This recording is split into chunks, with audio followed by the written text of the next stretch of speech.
Now we move on to our HR business partner, which is when you're ready to move, take that strategic level and move that gear up on your career one more path. So here we just say, at least if you have 2 to 3 years of experience or a direct related degree in HR, it'd be great if you move on to this role, if you're ready to start making those strategical decisions within your organization, looking at the business as a whole and helping make those, decisions for the future and being involved with your executive team here. So let's discuss the program. Our HR business partner certificate, it has about 3 major sessions. The first session is building the partnership. Here we have 6 different classes that we take. First of all, of course, if we're going to be strategic, we have to learn the business. So we go over different ideas on how to understand the organization you work for as a whole and how HR is involved to making that organization better. We move on to learning into building a talent pipeline. In HR management, we discuss talent acquisition, and here we're going to discuss building that pipeline. So you always have, candidates, that are interested in your organization and candidates to pull from. So whenever you're looking for resources to hire, they're looking for you versus them looking for you. Then we move on to employee onboarding. Employee onboarding and engagement is critical. We all know retention is critical for organizations, and it begins at the front, right when you're recruiting that individual to right before they even start. So we discuss good practices in regards to onboarding, ensuring that when they come on, they understand, the organization as a whole, the culture, why they're there, they understand their whole role and growth patterns so that they continue to be motivated and engaged within the organization. And it continues on, not just in day one, but before and after. So helping build that program and ensuring we do that. Earning the CC trust is critical. We have to understand that, if they need to gain our trust. HR is pretty much an expense department. So they need to understand that we're more than that we really bring value. So we have to show them and gain their trust that, our input is critical and we're real important. So we'll go into activities on how to do that. HR metrics and analytics is about numbers and measurements. It's huge. We hear it everywhere within the world of HR.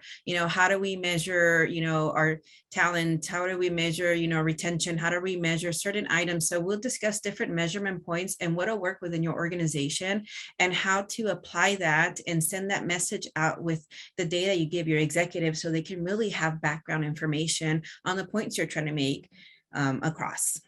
Labor costing and budgeting, more numbers, yes, but it's critical. Labor is the biggest cost within the organization and you run it as human resources. So it's important that we look at this area of expense, and show how to manage it. Therefore, creating a budget for it that instills all the programs that you want to apply to it. A lot of information. From that, we move on to our next module, which is developing the partnership. Right. So now that, we have their attention, we want to develop it, and training and development is huge. We want to learn how to upskill our employees. Maybe we're getting candidates that we need to train within the next level. We're looking at bringing new skills in the organization. So we'll look at creating that plan and have it for your organization. Coaching, counseling, and conflict resolution is critical to understand that it's not just an HR role, but it's a role for all the leadership team within your organization. So how to develop those plans and ensure that everyone is handling that well and partnering with you to accommodate that. Succession planning is something that we really have to have input, especially when we're looking at business continuity for the future and how continual skills continue to change. And we have lots of retirements and people leaving organizations going elsewhere. So we need to understand when we're ready to fill that next position, being able to align who we're going to have and ready with the skills. So we'll discuss on how we do that. And managing performance. So pretty much here we look at our, overall as a strategic tool, we take, our performance appraisal system and see how we can better utilize it to make decisions as far as for the organization and the employee. And we'll work on activities on that within the class. Working on the partnership, super fun.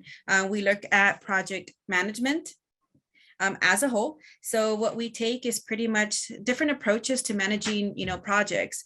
How to build the teams effectively around that, tracking a budget, actions, responsibilities, timelines. We'll be surprised at, how many individuals need support in that and being able to have accountability for it. Change management, of course, we know change is constant, something that's always happening, but yet we fear it at times, whether it's a new platform we get in the organization, a new customer, a new skill we have to learn, we all resistant of change. So here we look at different methods that we can help support and make people embrace and manage change. Ethics is huge everywhere, and in human resource, even more critical for us as HR practitioners. It can become a serious ethical dilemma within our field when we're looking at policies. Sometimes we look at policies and we want to follow it, but there might be a better route in how we handle a situation. So, we'll discuss different scenarios and in the classroom and see what's the best, take that we can move on with that. Labor management and relations, I know maybe we have a mix of union and non-union environments here present, but when we look at it, we are all affected by the National Labor Relations Act, which, it helps instills within our policies, it's involved with everything. So we do have to get a breath of fresh air on that. And we will look at overall being able to negotiate a mini union contract, really fun as we see the interactions that go through that.